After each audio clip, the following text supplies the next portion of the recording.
Hello बच्चों। आज हमारे सीए फाउंडेशन की नेक्स्ट क्लास में हम अपना सिलेबस डिटेल में स्टार्ट करने वाले हैं। तो लास्ट क्लास तक हमने सीख लिया था इंट्रोडक्शन टू अकाउंटेंसी। अकाउंटेंसी क्या है, डेफिनेशन क्या है, कुछ इंपॉर्टेंट टर्म्स जो हमें बहुत ज़रूरी हैं सिलेबस आगे स्टार्ट करने से पहले, वो हम सब सीख चुके हैं।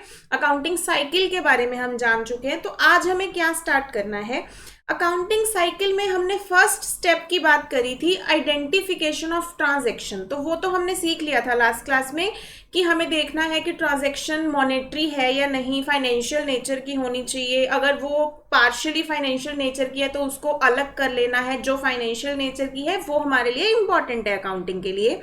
उसके बाद जो हमारा स्टेप 2 था वो क्या था, recording of transaction. Recording means मैंने बताया था जर्नल। तो आज हम अपना वही स्टार्ट करने लगे हैं पोर्शन, जर्नल। तो आईसीएआई की बुक में जो आपका चैप्टर नंबर 2 है उसकी फर्स्ट यूनिट है जर्नल। तो आज हम वो स्टार्ट कर रहे हैं।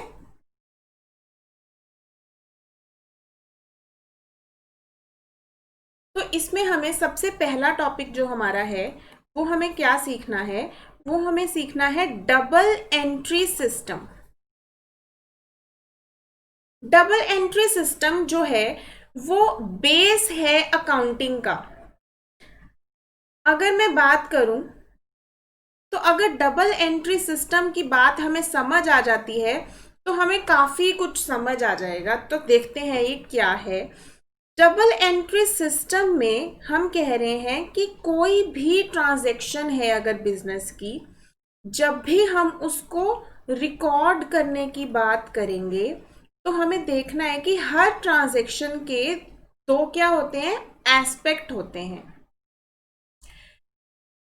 जैसे कि फॉर एग्जाम्पल मैंने कुछ खरीदा, तो इस ट्रांजैक्शन को देखने के दो तरीके हैं, मतलब दो पहलू हैं इस ट्रांजैक्शन के। वो क्या कि मैंने खरीदा तो मुझे सामान मिलेगा और सामने वाले को पैसे मिलेंगे। ठीक है, जैसे मैंने किसी के लिए काम किया तो सामने वाले का काम हो गया और मुझे उसके बदले में मनी मिलेगी। तो हर ट्रांजैक्शन, जो भी ट्रांजैक्शन होगी, उसके दो एस्पेक्ट्स होते हैं। तो अकाउंटिंग लैंग्वेज में कहते हैं कि उन दो एस्पेक्ट्स में एक का इम्पैक्ट क्या होगा, डेबिट, और दूसरे का इम्पैक्ट क्या होगा, क्रेडिट। मैम अब ये डेबिट और क्रेडिट क्या होता है? डेबिट और क्रेडिट बच्चे एक लैंग्वेज है। जैसे हमने बोला कि अकाउंटिंग भी क्या है, एक लैंग्वेज है जिसमें हम क्या करते हैं, अपनी जो रॉ डाटा होता है उसको कन्वर्ट कर देता है किसमें, यूजफुल इंफॉर्मेशन में। कौन करता है ये? अकाउंट्स। और अकाउंट्स है क्या? अकाउंट्स है एक लैंग्वेज। तो उसी लैंग्वेज का पार्ट है क्या, डेबिट और क्रेडिट। जब हम इसको आगे सीखेंगे तो हमें अपने आप से पता चल जाएगा कि कैसे डेबिट करना है, कैसे क्रेडिट करना है। फिलहाल के लिए मैं क्या बता रही हूं कि जब भी कोई ट्रांजैक्शन अकर होगी तो उसके टू एस्पेक्ट्स होते हैं। एक एस्पेक्ट का इंपैक्ट होगा कि कुछ डेबिट होगा और दूसरे एस्पेक्ट का क्या होगा, क्रेडिट होगा। ठीक है, अब जैसे लेट सपोज मैं बात करूं, राम इन्वेस्टेड ₹10,000 इन बिजनेस। मैंने लास्ट क्लास में आपको बताया था कि अगर ये राम का बिजनेस है तो राम के लिए मनी में इन्वेस्ट करना, तो हम किसके पॉइंट ऑफ व्यू से सोचेंगे, बिजनेस के पॉइंट ऑफ व्यू से सोचेंगे। तो बिजनेस में अगर राम का बिजनेस है तो उसके बिजनेस में राम का नाम कभी नहीं लिया जाएगा। तो इसलिए इसको क्या कहते हैं, शॉर्ट फॉर्म में कैपिटल। हमने सीखा था ना कि जब ऑनर कुछ इन्वेस्ट करता है उसको बिजनेस में क्या कहते हैं, कैपिटल। ऑनर कुछ विड्रॉ करता है तो उसको क्या कहते हैं, ड्रॉइंग्स। तो अब बिजनेस के पॉइंट ऑफ व्यू से इसके टू एस्पेक्ट्स कैसे हैं कि बिजनेस में एक तो मनी आ गई है और दूसरा एस्पेक्ट क्या है, बिजनेस की लाइबिलिटी बन गई है। लाइबिलिटी भी हमने लास्ट क्लास में डिस्कस किया था, क्या होता है कि ऑब्लिगेशन वापस करने की। तो बिजनेस की इंटरनल लाइबिलिटी बन गई है कि उसको राम को ये मनी वापस करनी है। तो ये है डबल एंट्री सिस्टम जो हमें हेल्प करेगा जर्नल एंट्रीज बनाने में। जर्नल में हम क्या सीखने वाले हैं? एंट्री, रिकॉर्डिंग, कैसे किसी ट्रांजैक्शन को रिकॉर्ड करना है। तो चलो इसको आगे देखते हैं।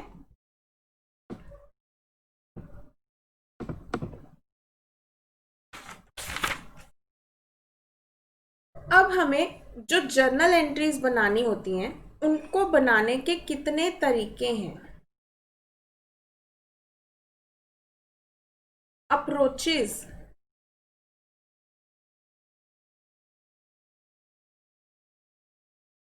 To pass journal entry. देखो, किसी भी चीज को आप लोगों को क्रैमिंग नहीं करनी है, हर चीज लॉजिकल होती है, आराम आराम से समझते चले जाना और आपको सब इजी लगने लगेगा। चाहे आपने 11th 12th में अच्छे से जर्नल एंट्री पास करनी सीखी है चाहे नहीं, कोई फर्क नहीं पड़ता। आज हम उतनी ही डिटेल में सीखने वाले हैं जितना हम 11th में फर्स्ट क्लास में सीखते हैं। तो बड़े ही आराम से बच्चों लेके चलना है और आपको सब आसान लगने लगेगा, ठीक है। तो देखो, अब अप्रोचेज टू जर्नल एंट्रीज में कितनी तरह की अप्रोचेज होती हैं वो देख लेते हैं। हमारे पास 2 अप्रोचेज होती हैं। एक को क्या कहते हैं? ट्रेडिशनल। और दूसरी अप्रोच को क्या कहते हैं? मॉडर्न। देखो, पहले हमारे पास सिर्फ ट्रेडिशनल अप्रोच होती थी, फिर जब हमें उसमें कुछ ऐसे लगने लगा कि अगर कुछ इससे आसान आ जाए तो फिर कौन सी अप्रोच आ गई? Modern approach. तो पहले हम स्टार्ट करते हैं ट्रेडिशनल अप्रोच से।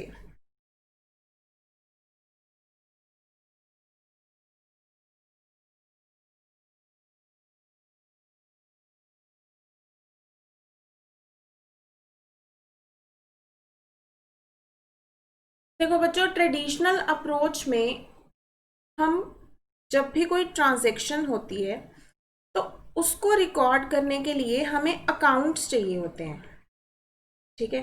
अब अकाउंट्स क्या होते हैं? अकाउंट्स एक फॉर्म है जिसके थ्रू हम कुछ रिकॉर्ड कर सकते हैं। कुछ डेबिट होगा और कुछ क्रेडिट होगा। तो अकाउंट्स जो हैं वो कितनी तरह के हो सकते हैं ट्रेडिशनल अप्रोच में? ट्रेडिशनल अप्रोच में हमारे अकाउंट्स 3 टाइप्स के हो सकते हैं। ये हमने 11th में सीखा था, लेकिन अब सीए में हम इस अकाउंट्स को एक और तरह की हम बढ़ा देते हैं टाइप। तो हमारे 4 तरह के अकाउंट्स हो सकते हैं जिनके नाम क्या हैं? पर्सनल अकाउंट्स, नंबर 2 या वो रियल अकाउंट हो सकता है, नंबर 3 या वो नॉमिनल अकाउंट हो सकता है, और नंबर 4 वो कौन सा अकाउंट हो सकता है? Valuation account.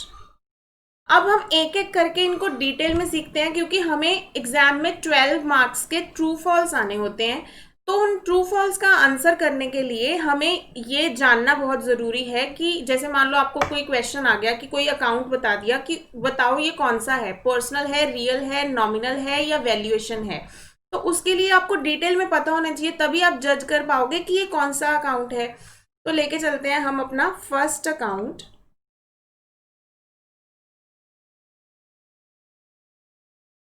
Personal account.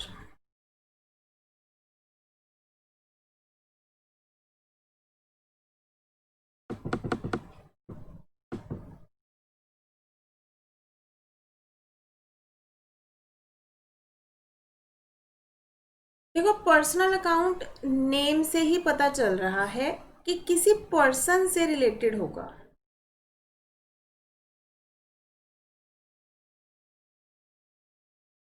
तो पर्सन मतलब क्या? हम लोग। यस, पर्सन ही है हम लोग। लेकिन क्या सिर्फ हम पर्सन हैं? नहीं, पर्सन्स बहुत तरह के हो सकते हैं, जैसे कि नेचुरल पर्सन होते हैं जैसे कि हम, या फिर आर्टिफिशियल पर्सन्स होते हैं। अब आर्टिफिशियल पर्सन्स कौन होते हैं? जिनको हमने बनाया है। लाइक जैसे मैंने कोई कंपनी रजिस्टर करी तो वो क्या है, वो भी उसकी एक लॉ की आइज में एक डिफरेंट आइडेंटिटी हो गई है, तो वो क्या बन गया है, आर्टिफिशियल पर्सन। तो पर्सनल अकाउंट बेसिकली कौन से होंगे, जो पर्सन से रिलेटेड होंगे। अब पर्सन आगे कितनी तरह के हो सकते हैं, सबसे पहले नेचुरल पर्सनल अकाउंट। अब ये नेचुरल पर्सनल अकाउंट कौन से होंगे, जो रिलेटेड टू नेचुरल पर्सन होंगे। अब नेचुरल पर्सन कौन है, जैसे कि राम, श्याम, गीता, यू, राइट। आप भी तो क्या हो, नेचुरल पर्सन हो। तो नेचुरल पर्सनल अकाउंट्स किसके होंगे, अगर कोई अकाउंट किसी नेचुरल पर्सन से रिलेटेड है तो उसको नेचुरल पर्सनल अकाउंट बोलेंगे। फिर उसके बाद नंबर 2 हमारे पास कौन से हैं, आर्टिफिशियल पर्सन। आर्टिफिशियल पर्सन कौन होंगे, क्रिएटेड बाय ह्यूमन। जिनको ह्यूमन ने क्रिएट किया है वो कौन होंगे, हमारे आर्टिफिशियल पर्सन, ठीक है। Which have separate identity in eyes of law. मतलब ऐसा पर्सन जिसकी आईज की लॉ में सेपरेट आइडेंटिटी है, वो कौन होगा, आर्टिफिशियल पर्सन हो जाएगा हमारा। फॉर एग्जाम्पल, कंपनी,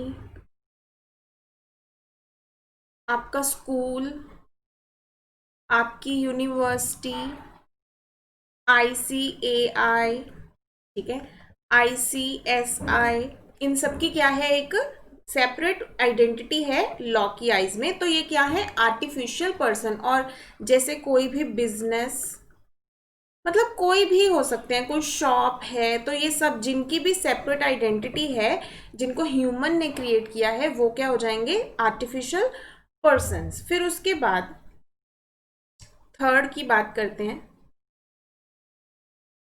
थर्ड कौन है, थर्ड हमारे हैं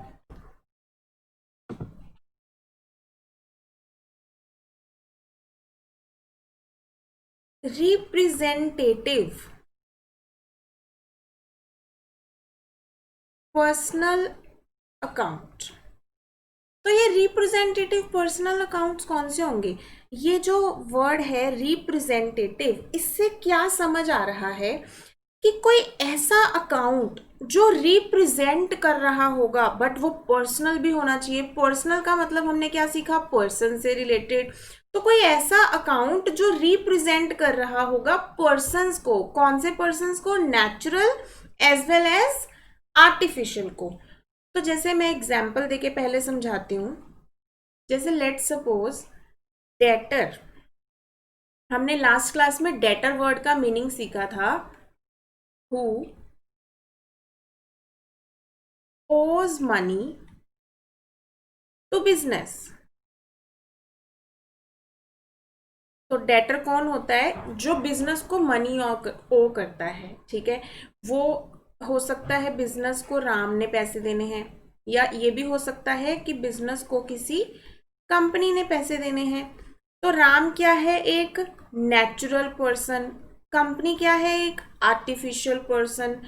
तो डेटर, दोनों ही डेटर है हमारे लिए, ठीक है। अब मैंने क्या किया, अपनी बुक्स में अलग से राम और कंपनी के नाम का अकाउंट खोलने की बजाय मैंने क्या किया, एक ही अकाउंट खोल दिया, जिसका नाम क्या रख दिया मैंने, डेटर, ठीक है। मतलब मैंने इन दोनों के अलग अलग नाम के अकाउंट खोलने की बजाय, मतलब डिटेल्स ऑफ कोर्स कंपनी के पास होंगी ही सेपरेट रजिस्टर्स में कि किससे कितने पैसे लेने हैं, लेकिन मैंने क्या किया कि राम और कंपनी ऐसे अलग अलग अकाउंट्स, बैलेंस शीट में तो मेरे मान लो 100 डेटर्स हैं, तो मैं 100 डेटर्स की डिटेल लिखने की बजाय उनको मैंने एक नाम दे दिया, जिसका नाम मैंने रख दिया डेटर, ठीक है। तो अब जो ये डेटर अकाउंट होगा, अब इसकी अगर मुझे कभी नेचर पूछी जाए तो डेटर अकाउंट क्या है, जो रिप्रेजेंट कर रहा है उन सभी पर्सन्स को जिन्होंने बिजनेस की मनी देनी है। अब हमारे केस में राम और कंपनी, ठीक है, तो इसलिए डेटर कौन सा अकाउंट हो गया, रिप्रेजेंटेटिव अकाउंट, जो रिप्रेजेंट कर रहा है किसको, पर्सन्स हैं दोनों, एक नेचुरल और एक आर्टिफिशियल, इसलिए रिप्रेजेंटेटिव पर्सनल अकाउंट। ठीक है, अब इसकी और एग्जांपल्स क्या हो सकती हैं, अगर डेटर लिखा है तो क्रेडिटर भी आएगा। ठीक है, और क्या हो सकता है, जैसे कि कैपिटल, कैपिटल किसको रिप्रेजेंट करता है, ऑनर को, तो कैपिटल भी रिप्रेजेंटेटिव पर्सनल अकाउंट है। जैसे कि ड्राइंग्स, ड्राइंग्स किसको रिप्रेजेंट कर रहा है, ऑनर को, तो इसलिए ये भी कौन सा अकाउंट है, रिप्रेजेंटेटिव पर्सनल अकाउंट। फिर और कौन सा, जो बहुत ही एक याद रखने वाली चीज है, बिल्कुल ध्यान में रखना, जो ऑल, मैं डिफरेंट पेन से लिख देती हूं ताकि आपको हमेशा ध्यान रहे, बहुत इंपॉर्टेंट है ये। ठीक है, ऑल, जो भी आउटस्टैंडिंग वाले अकाउंट होते हैं या फिर प्रीपेड वाले अकाउंट होते हैं, ठीक है, और कौन से अकाउंट्स होते हैं, एडवांस वाले अकाउंट्स होते हैं, ये सारे कौन से अकाउंट्स हैं, representative personal account. Outstanding expense, prepaid expense, income received in advance, ठीक है, तो ये सब क्या है, या फिर आउटस्टैंडिंग इनकम, अक्रूड इनकम जिसको हम बोलते हैं, तो ये सब कौन से अकाउंट हैं, रिप्रेजेंटेटिव पर्सनल अकाउंट्स। क्यों, क्योंकि ये उन लोगों को रिप्रेजेंट कर रहे हैं जिनको अभी पे करना बाकी है या फिर जिनसे एडवांस में मनी आ गई है। ठीक है, तो these are the very important examples.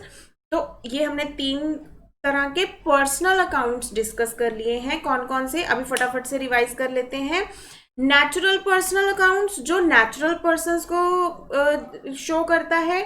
उसके बाद आर्टिफिशियल पर्सनल अकाउंट कौन से होंगे, जो ह्यूमन ने क्रिएट किए हैं, आर्टिफिशियल पर्सन्स के, जैसे कंपनी, बिजनेस, आईसीएआई, और हमारी यूनिवर्सिटी, कॉलेज और स्कूल, शॉप, एनी आ सकता है इसमें। फिर रिप्रेजेंटेटिव पर्सनल अकाउंट क्या है, ऐसा अकाउंट जो पर्सन्स को रिप्रेजेंट कर रहा है। अब ये तो बहुत ही मजेदार है, कैसे, अब जैसे हमारा डेटर अकाउंट है, डेटर तो मेरा राम भी है और एक कंपनी से भी मैंने पैसे लेने हैं, राम नेचुरल पर्सन है, कंपनी आर्टिफिशियल पर्सन है, बट इन दोनों को रिप्रेजेंट करने के लिए अगर डेटर अकाउंट का नेम मैंने यूज किया तो वो क्या बन जाएगा, रिप्रेजेंटेटिव पर्सनल अकाउंट। ठीक है, चलो फिर आगे चलते हैं। अभी हमारे नेक्स्ट काइंड ऑफ, जैसे ये हमारी क्या थी, पर्सनल अकाउंट, जो नंबर 1 हमने क्या किया था, type of accounts used in traditional approach. अब हम नंबर 2 करते हैं।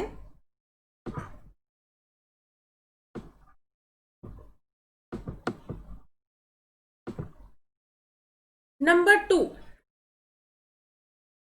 टू कौन सा है हमारा, रियल अकाउंट। अब ये रियल अकाउंट क्या है, रियल अकाउंट बच्चे होता है जो बिलोंग्स टू असेट्स। ठीक है, अब यहाँ पे एक बहुत ही ध्यान से सुनने वाली बात है, मैं क्या कह रही हूं कि all assets are not real accounts, but a account which will be real must be an asset. मैं दोबारा रिपीट कर रही हूं, every asset will not be real account. क्यों, डेटर है, वो भी तो मेरा असेट है। कैसे, असेट होता क्या है, जिसको बिजनेस ओन करता है और वो फ्यूचर में बेनिफिट देगा। तो डेटर क्या है, कल को मेरे को मनी आएगी किसी से तो मेरे को बेनिफिट हो रहा है और वो मेरा हक है ना वो पैसे लेना, तो मैं ओन करती हूँ, तो डेटर भी असेट है।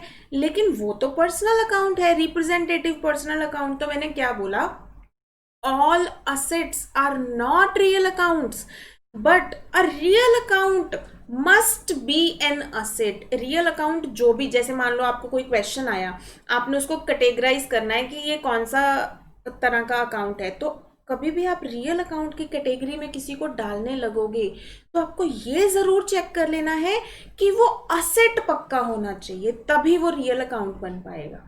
ठीक है, अब देखो जैसे ये कितनी तरह के रियल अकाउंट्स हमारे हो सकते हैं। ये हमारे दो तरह के हो सकते हैं। एक हो सकते हैं हमारे टेंजिबल रियल अकाउंट, और दूसरे हमारे कौन से हो सकते हैं, इनटेंजिबल रियल अकाउंट। ठीक है, तो ये टेंजिबल और इनटेंजिबल वर्ड का मीनिंग क्या होता है? देखो, टेंजिबल का मीनिंग होता है जिसको हम क्या कर सकते हैं, टच कर सकते हैं, और इनटेंजिबल का मीनिंग क्या होता है, जिसको हम टच नहीं कर सकते, टच करके फील नहीं कर सकते। अब टेंजिबल रियल अकाउंट जो असेट्स भी हैं हमारे, इसकी एग्जांपल्स क्या हो सकती हैं जिसको हम टच कर पाएं और वो रियल अकाउंट हो? जैसे कि कैश। अगर हार्ड कैश की बात करूं, नोट या सिक्के, उनको हम क्या कर सकते हैं, टच कर सकते हैं ना, और वो मेरे लिए बेनिफिशियल है। अगर मेरे हैं तो मैं ओन करती हूँ, वो मेरा असेट भी है, तो कैश। और क्या है जिसको हम टच कर सकते हैं, बिल्डिंग। ठीक है, बिल्डिंग को हम टच कर पाएंगे। और कोई प्लांट इंस्टॉल किया है हमने, प्लांट आ जाएगा इस कैटेगरी में। कोई मशीनरी है हमारे पास, तो मशीनरी आ जाएगी। ठीक है, तो ऐसे बहुत सारे हो सकते हैं, जैसे कि कोई फर्नीचर है हमारे पास, कोई लैंड है, ये सब क्या हो जाएगा, tangible real accounts which can be touched. Then intangible की बात अगर करें, इनटेंजिबल कौन से होंगे, नॉन टच वाले, लेकिन वो हमारा असेट है, तो और वो किस कैटेगरी में आ रहा है, रियल अकाउंट की कैटेगरी में आ रहा है। जैसे कि फॉर एग्जाम्पल गुडविल। गुडविल क्या होता है, जो मेरी क्या है, वाह वाह हो रही है मेरी दुनिया में कि ये इंसान बहुत अच्छा है, इसका बिजनेस बहुत अच्छा है, ये बहुत वैल्यूएबल सर्विसेज प्रोवाइड करते हैं। तो गुडविल किसी की अच्छाई की वैल्यू। ठीक है, तो किसी ने बहुत अच्छा कमाया है, उसकी वैल्यू। ठीक है, तो गुडविल, लेकिन मैं फील कर सकती हूँ इसको, टच करके तो देख नहीं सकती हूँ, तो इसलिए ये क्या है, इनटेंजिबल असेट, जो हमारा क्या है, इनटेंजिबल रियल अकाउंट। और जैसे कि मैंने कोई ट्रेडमार्क करवा लिया, किसी अपने फॉर्मूला का पेटेंट करवा लिया, ट्रेडमार्क करवा लिया, तो वो सब क्या है, मेरे इनटेंजिबल असेट्स, तो वो क्या है, इनटेंजिबल रियल अकाउंट्स। उसके बाद फिर आगे नेक्स्ट टाइप देखते हैं क्या है।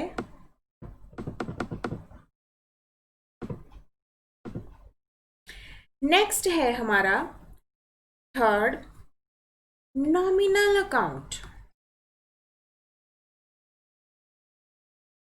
बच्चे, अब ये नॉमिनल अकाउंट क्या होता है, कहते कि किसी ट्रांजैक्शन में कोई ऐसे अकाउंट्स इन्वॉल्व हैं जो किससे रिलेटेड हैं, किसी एक्सपेंस से रिलेटेड हैं, किसी इनकम से रिलेटेड हैं, या फिर और किससे रिलेटेड है, किसी प्रॉफिट से रिलेटेड है। प्रॉफिट को हम और क्या कह सकते हैं, गेन भी कह सकते हैं, या फिर किसी लॉस से रिलेटेड है। अगर इनसे रिलेटेड अकाउंट्स हैं तो उन सबको क्या बोलेंगे, नॉमिनल अकाउंट। अब जैसे मैं एग्जांपल देती हूं, मेरे पास एक अकाउंट है सैलरी अकाउंट। अब सैलरी मेरा क्या है, एक्सपेंस, तो वो कौन सा अकाउंट हुआ, नॉमिनल अकाउंट। अब यहाँ पे एक बड़ी मजेदार चीज है जो आपको डिफरेंशिएट करना सिखाएगी। अगर यहाँ लिखा होता आउटस्टैंडिंग सैलरी अकाउंट, ठीक है, तो अब मुझे ये बताओ कि इसमें भी सैलरी वर्ड आ रहा है जो कि मेरा खर्चा होता है, तो क्या ये भी नॉमिनल अकाउंट है? नो मैम, हमें एक बार में समझ आ गया है। आपने अभी बताया था कि सारे आउटस्टैंडिंग, एडवांस, प्रीपेड, सब ये कौन से अकाउंट होंगे, रिप्रेजेंटेटिव पर्सनल अकाउंट्स। तो ये कौन सा अकाउंट है, ये पर्सनल अकाउंट है, ये नॉमिनल अकाउंट नहीं है, क्योंकि ये खर्चे का अकाउंट नहीं है। ये किसको रिप्रेजेंट कर रहा है? ये शो कर रहा है कि वो अमाउंट जो सैलरी की मैंने अभी इस पर्सन को नहीं दी, तो ये क्या है? Representative personal account. ठीक है, तो ऐसे आपको ध्यान रखना है। तो नॉमिनल अकाउंट की और एग्जांपल्स देख लेते हैं क्या हो सकती हैं। जैसे कि कमीशन, अगर पे किया है तो खर्चा, रिसीव किया है तो इनकम, दोनों ही क्या है? Nominal account. जैसे कि rent, right, loss by fire, loss by theft, तो ये सब क्या है? हमारे नॉमिनल अकाउंट। जैसे कि गेन की एग्जांपल ले लेते हैं एक, profit on sale of furniture, तो ये हमारा क्या है? ये भी नॉमिनल अकाउंट है। तो सारे वो अकाउंट जो एक्सपेंस, इनकम, प्रॉफिट, लॉस इनसे रिलेटेड होंगे उनको हम क्या बोलेंगे? Nominal accounts. तो हमारे पर्सनल हो चुके हैं रियल और नॉमिनल अकाउंट्स। अब जो फोर्थ है ये आपके लिए बिल्कुल न्यू है, ये आपने पहले बिल्कुल भी नहीं सीखा हुआ, तो ध्यान देना है थोड़ा सा। फोर्थ कौन सा है हमारा? फोर्थ है वैल्यूएशन अकाउंट। बच्चे अब यहाँ पे ध्यान देने वाली बात क्या है कि जैसे मैंने आपको बताया कि हमारे रियल अकाउंट असेट अकाउंट्स होते हैं, ठीक है, वैसे ही ये किससे रिलेटेड होते हैं? लाइबिलिटीज। जो ये अकाउंट्स होते हैं ये लाइबिलिटीज से रिलेटेड होते हैं, और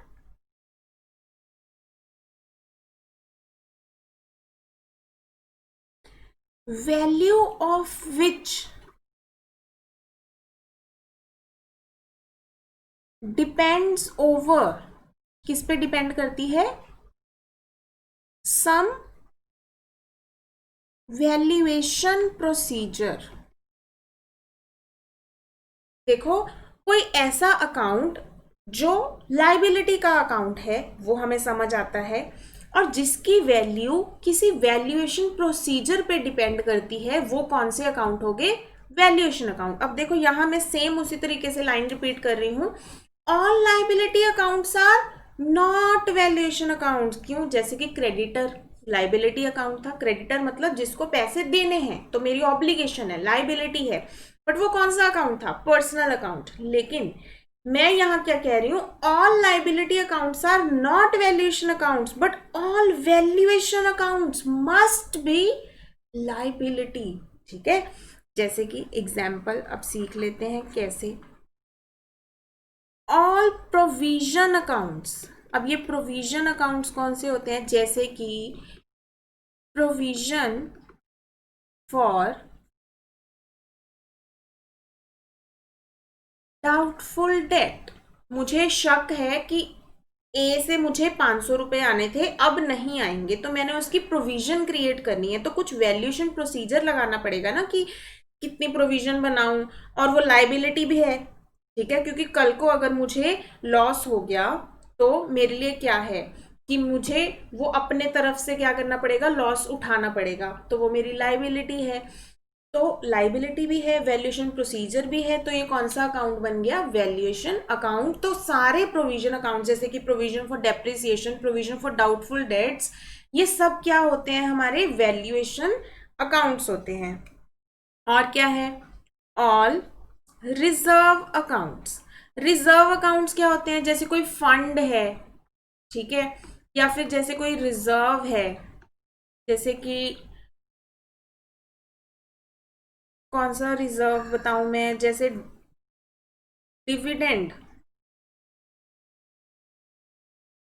इक्वलाइजेशन रिजर्व। ठीक है, तो ये एक क्या है? रिजर्व है। अब इसमें क्या होता है कि कितना फ्यूचर में डिविडेंड देना है उसके लिए हम इसमें अमाउंट जमा करते रहते हैं।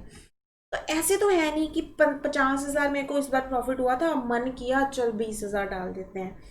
You have to go through a procedure, valuation procedure, फिर तुम इसमें क्या करोगे? अमाउंट ट्रांसफर करोगे।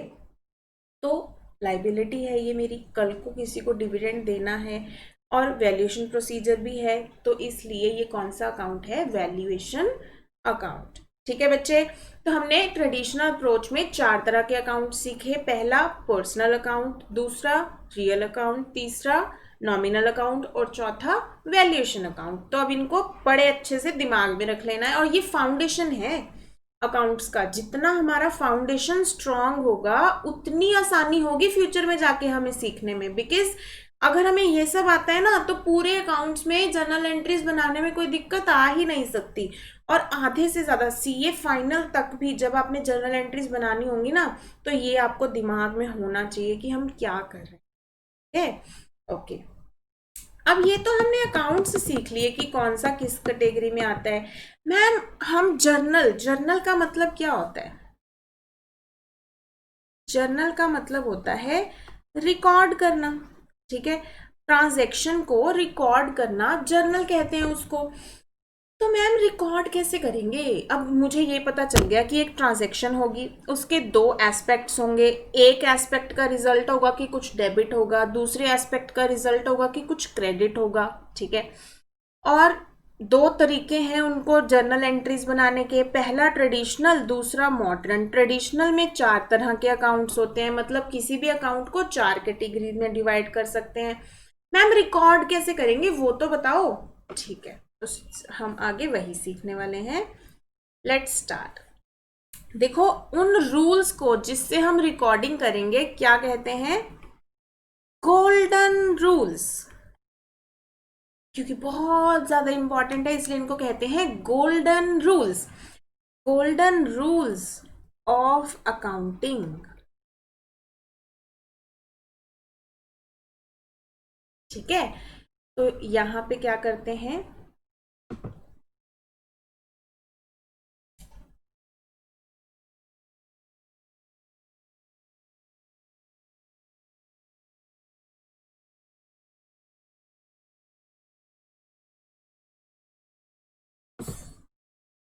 ऐसे करते हैं, यहाँ पे एक लाइन लगा लेते हैं।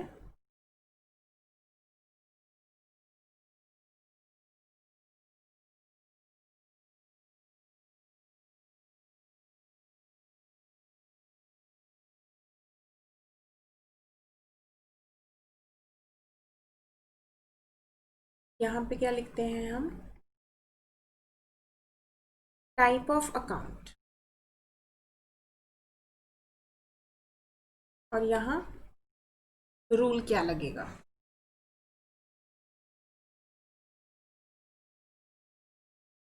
अगर मान लो टाइप ऑफ अकाउंट क्या है कि वो पर्सनल अकाउंट है।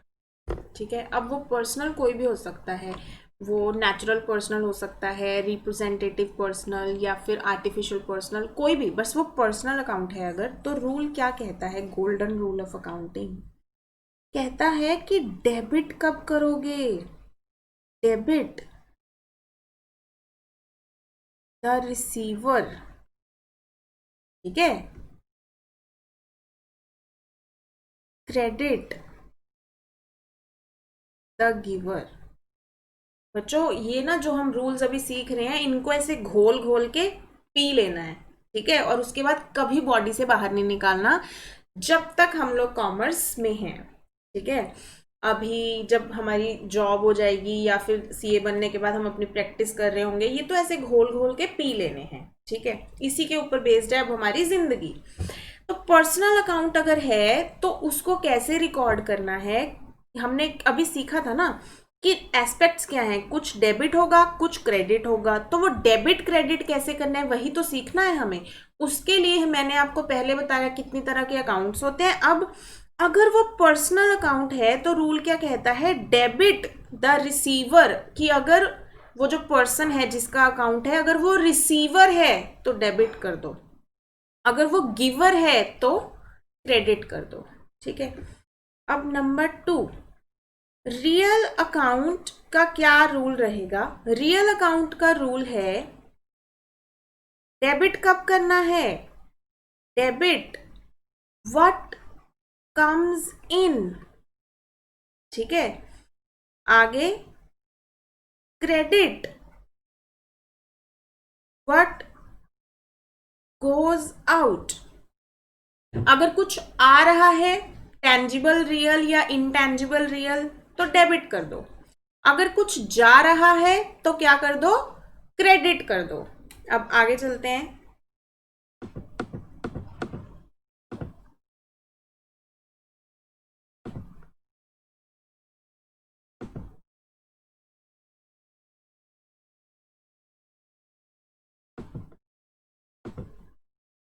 थर्ड कौन सा है हमारे पास, थर्ड है नॉमिनल अकाउंट। अब नॉमिनल अकाउंट का रूल क्या कहता है, debit all the expenses and losses. अगर आपका कोई खर्चा हुआ है या कोई लॉस हुआ है आपको तो उसको डेबिट कर दो। तो फिर ऑफ कोर्स बचा क्या, इनकम और प्रॉफिट, तो उनको क्या करेंगे, credit. Credit all the incomes and profit. अगर कोई इनकम या प्रॉफिट है उसको क्या कर दो, क्रेडिट कर दो। अब हमारे पास बचा कौन सा, वैल्यूएशन।